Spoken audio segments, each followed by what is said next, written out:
നഗരങ്ങളിലെ ഭൂമികൾ ആധുനിക സാങ്കേതിക വിദ്യ ഉപയോഗിച്ച് സർവേ നടത്തുന്ന നക്ഷ പദ്ധതിക്ക് കാസർഗോഡ് ജില്ലയിലും തുടക്കം കുറിച്ചു. പദ്ധതിയുടെ ജില്ലാതല ഉദ്ഘാടനം കാസർഗോഡ് മുനിസിപ്പൽ വനിതാ ഹാളിൽ വെച്ച് എന്നെ നെല്ലിക്കുന്ന MLA നിർവഹിച്ചു. ദിസ് ന്യൂസ് സ്പോൺസർഡ് ബൈ ഗുണമേന്മയോട് കൂടിയ ഉൽപ്പന്നങ്ങൾ മിതമായ നിരക്കിൽ Sreekrishna hardwares MG road Kasaragod.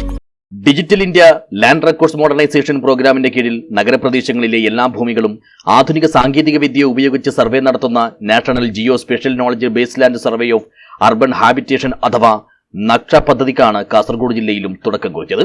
പദ്ധതിയുടെ ജില്ലാതല ഉദ്ഘാടനം ചൊവ്വാഴ്ച രാവിലെ കാസർഗോഡ് മുനിസിപ്പൽ വനിതാ ഹാളിൽ വെച്ച് മണ്ഡലം MLA എന്നെ നെല്ലിക്കുന്ന് നിർവഹിച്ചു.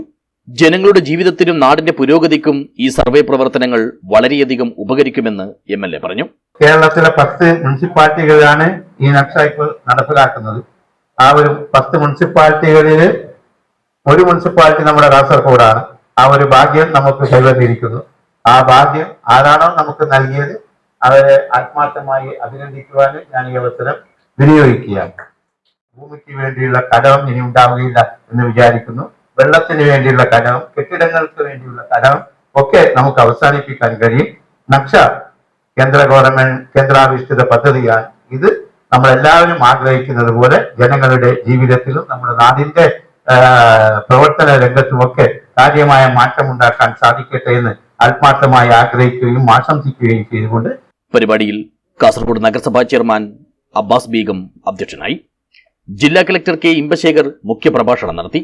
നഗരത്തിലെ സ്വകാര്യ ഭൂമികളും ഒഴിഞ്ഞ പ്ലോട്ടുകളും പൊതുസ്വത്തുക്കളും റെയിൽവേ വകുപ്പിന്റെ ഭൂമിയും നഗരസഭയുടെ ഭൂമിയും ആരാധനാലയം, ബസ് സ്റ്റാൻഡ്, ഇടവഴികൾ, തോട്, ശ്മശാനം, ജല പൈപ്പ് ലൈൻ, വൈദ്യുതി line, UGC line, telephone line തുടങ്ങിയ സർക്കാർ വകുപ്പുകളുടെ വസ്തുക്കൾ ഉൾപ്പെടെയുള്ളവ സർവേ വകുപ്പിന്റെയും റവന്യൂ വകുപ്പിന്റെയും നഗരസഭയുടെയും സംയുക്ത സഹകരണത്തോടെ ആധുനിക സാങ്കേതിക വിദ്യ ഉപയോഗിച്ച് അളന്ന് തിട്ടപ്പെടുത്തി കൃത്യമായ ഭൂരേഖകൾ തയ്യാറാക്കുന്ന പദ്ധതിയാണിതെന്നും ജില്ലയിൽ ഡിജിറ്റൽ സർവേ പ്രവർത്തനങ്ങൾക്ക് ജനപ്രതിനിധികളുടെയും ജനങ്ങളുടെയും നല്ല സഹകരണമാണ് ലഭിക്കുന്നതെന്നും കലക്ടർ പറഞ്ഞു.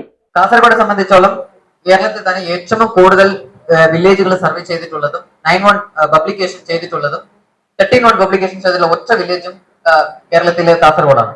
അപ്പൊ അതിനെ നമുക്ക് പറയാനുള്ളത്, ഇവിടുത്തെ ഉള്ള ജനപ്രതിനിധികൾ, വാർഡ് മെമ്പർ ആയിക്കോട്ടെ, അതിൽ നിന്ന് പഞ്ചായത്ത് വൈസ് പ്രസിഡന്റ്, പ്രസിഡന്റുമാര്, ചെയർപേഴ്സൺമാര്, കൗൺസിലർമാര് എല്ലാവരും വളരെ നല്ല രീതിയിൽ സഹകരിക്കുന്നത് കൊണ്ടാണ് ഇത് പോസിബിൾ ആവുന്നതാണ്.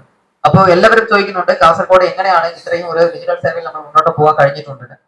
എല്ലാം ഒരു ഡിജിറ്റൽ ചെയ്തിട്ടാണ്, എല്ലാ ഡോക്യുമെന്റ്സും ഡിജിറ്റൽ ചെയ്ത് നമുക്ക് ഈ സർവേ എങ്ങനെയാണ് നടന്നിട്ടുള്ളത് എന്ന് എല്ലാം അറിയുന്ന രീതിക്കാണ് ഇത് നമ്മൾ ചെയ്യുന്നത്.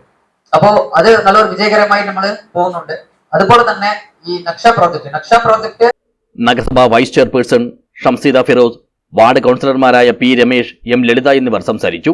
Resurvey assistant director Asif Aliyar പദ്ധതി വിശദീകരണം നടത്തി. Survey technical assistant KP Gangadharan സ്വാഗതവും സർവേ സൂപ്രണ്ട് KV പ്രസാദ് നന്ദിയും പറഞ്ഞു. News bureau, Kasaragod.